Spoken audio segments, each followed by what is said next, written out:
الشیطان اللعین الرجیم بسم اللہ الرحمن الرحیم الحمدللہ رب العالمین والصلاة والسلام علی نبیہ وعلی آلہ اجمعین ولعنۃ الدائمۃ علی اعدائہم اجمعین من یوم ظلمہم الی یوم الدین اما بعد فقد قال الامام الحسین علیہ الصلاۃ والسلام انی لا اعلم اصحابا اوف من اصحابی و ابر۔ ناظرین کرام اور عزاداران مظلوم کربلا، عزاداران سید الشہداء، گزشتہ برسوں میں آپ کے سامنے امام حسین علیہ السلام کے اصحاب کی مختصر سی سوانح حیات ذکر کرنے کا شرف حاصل ہوا تھا۔ اسی سلسلے کو آگے بڑھاتے ہوئے اس مرتبہ ایام اعزاں میں بھی آپ کے سامنے چند اصحاب امام حسین کا تذکرہ کرنا مقصود ہے۔ جیسا کہ یہ جملہ امام حسین کا میں نے آپ کی خدمت میں عرض کیا کہ امام نے شب عاشور یہ جملہ فرمایا تھا، انی لا اعلم اصحابا اوف من اصحابی و ابر، کہ جیسے اصحاب میرے ہیں ایسے اصحاب کسی اور کے نہیں ہیں، جو اشارہ کیا کہ میرے نانا کو بھی ایسے صحابی نہیں ملے، اور میرے بابا کو بھی، اور میرے بھیا حسن کو بھی۔ چونکہ ظاہر سی بات ہے کربلا میں جو اصحاب امام حسین علیہ السلام کے ساتھ آئے تھے، میں بنی ہاشم کی بات نہیں کرتا، وہ تو تھے ہی اعلیٰ درجے پر فائز، لیکن جو اطاعت کی کیفیت اور امام وقت سے بالکل بھی ایک قدم بھی آگے یا پیچھے ہٹنا گوارا نہیں کرتے تھے، وہ بنی ہاشم کے علاوہ بھی افراد تھے۔ ان میں سے جو میں آپ کے سامنے ذکر کر چکا ہوں گزشتہ برسوں میں، مسلم ابن اوسجا یا حبیب بن مظاہر، جناب حر،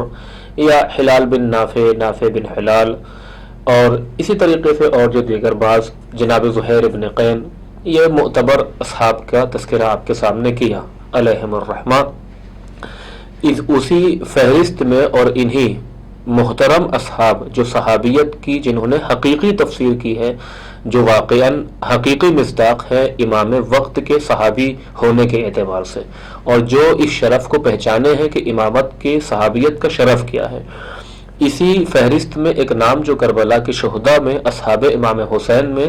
بنی ہاشم کے علاوہ ایک نام نظر آتا ہے، وہ نام ہے ابو وہب عبداللہ ابن عمیر کلبی۔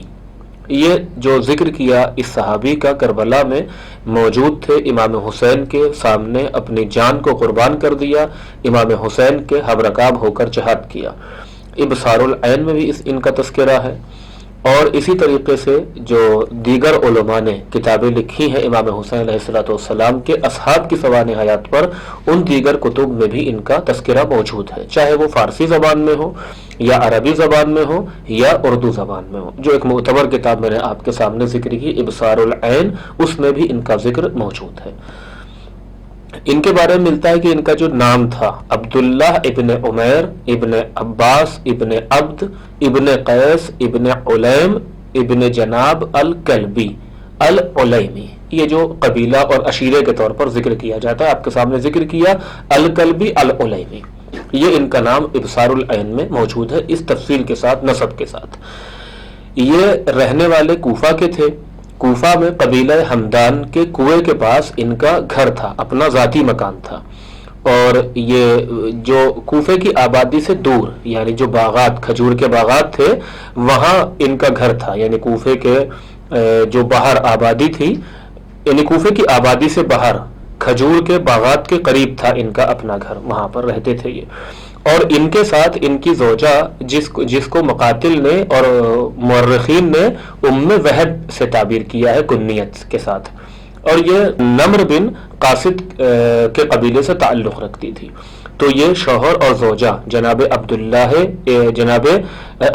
ابن عمیر کلبی اور ام وہب، یہ دونوں کوفے کی آبادی سے دور، یعنی جہاں کھجور کے باغات وغیرہ تھے، وہاں اپنا ذاتی مکان بنا کر قبیلہ ہمدان کے کنویں کے قریب رہتے تھے،